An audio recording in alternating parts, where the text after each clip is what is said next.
Hello. നാട്ടിലൊന്ന് പോകാനൊരു ആഗ്രഹം തോന്നി. ഉടനെ തന്നെ മോളെ വിളിച്ച് പറഞ്ഞു.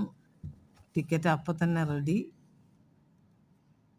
വൈകുന്നേരത്തെ ഈവനിങ് ഫ്ലൈറ്റ്. പുലർച്ചെ ഫ്ലൈറ്റ്. ഒട്ടും സമയമില്ല. പറ്റുന്ന കുറച്ച് മിഠായികളൊക്കെ പാക്കാക്കി പുറപ്പെട്ട്.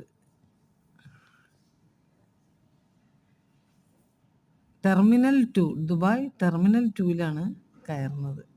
അപ്പോൾ അങ്ങോട്ടും ഇങ്ങോട്ടും ഇപ്പോൾ ഒരു ചീപ്പ് റേറ്റാണ്. അപ്പോൾ ആ ടൈമിൽ പോയാൽ നമുക്ക് അടുത്ത ആഴ്ച പോകണമെങ്കിൽ ഇതിൻ്റെ ഇരട്ടി പൈസയാണ്. പെരുന്നാളിൻ്റെ ആഴ്ചയാകുമ്പോൾ അതിൻ്റെ അത്രയും കൂടി ഇരട്ടി. ഇപ്പോൾ വളരെ കുറവ്. അപ്പോൾ ഒന്ന് പോയി വരാം എന്ന് വിചാരിച്ച്. അപ്പോൾ പോവല്ലേ? എയർപോർട്ടാണിത്. വേറെ ആരുമില്ല കേട്ടോ, ഒറ്റയ്ക്കാണ്. ഇപ്പം അങ്ങനെ തന്നെ ഒറ്റയ്ക്കുള്ള യാത്ര തന്നെയാണ് ചെയ്യാറ്.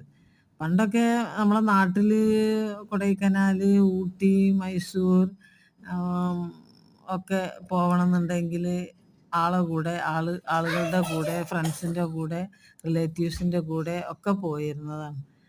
പക്ഷെ ഇനി അതിൻ്റെ ഒന്നും ആവശ്യമില്ല. ഇനി ഞാനൊരു 2 മാസത്തിന് നാട്ടിൽ പോകും.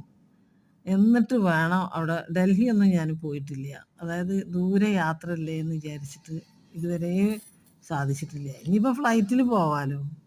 ഫ്ലൈറ്റിൽ പോകുമ്പോൾ പെട്ടെന്ന് തന്നെ എത്തുകയും ചെയ്യും. അപ്പം ഇനി അതൊക്കെ ഒറ്റയ്ക്ക് യാത്ര ചെയ്യാൻ തന്നെ തീരുമാനിച്ചു. ഇതിപ്പോൾ 2 ദിവസത്തിന് വേണ്ടിയാണ് ഇപ്പം കോഴിക്കോട്ടേക്ക് പോകുന്നത്. കോഴിക്കോട് അത്ര സേഫ് അല്ല എന്ന് എനിക്കറിയാം. പക്ഷേ അത് ചീപ്പ് റേറ്റ് ആയതുകൊണ്ട് പിന്നെ കോഴിക്കോട്ട് തന്നെ ഇറങ്ങുക എന്ന് തീരുമാനിച്ചു. എനിക്ക് വലിയൊരു സുഖം കോഴിക്കോട് എയർപോർട്ടിലില്ല.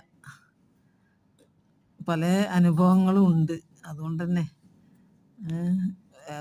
ഫ്ലൈറ്റ് ലാൻഡിങ്ങൊക്കെ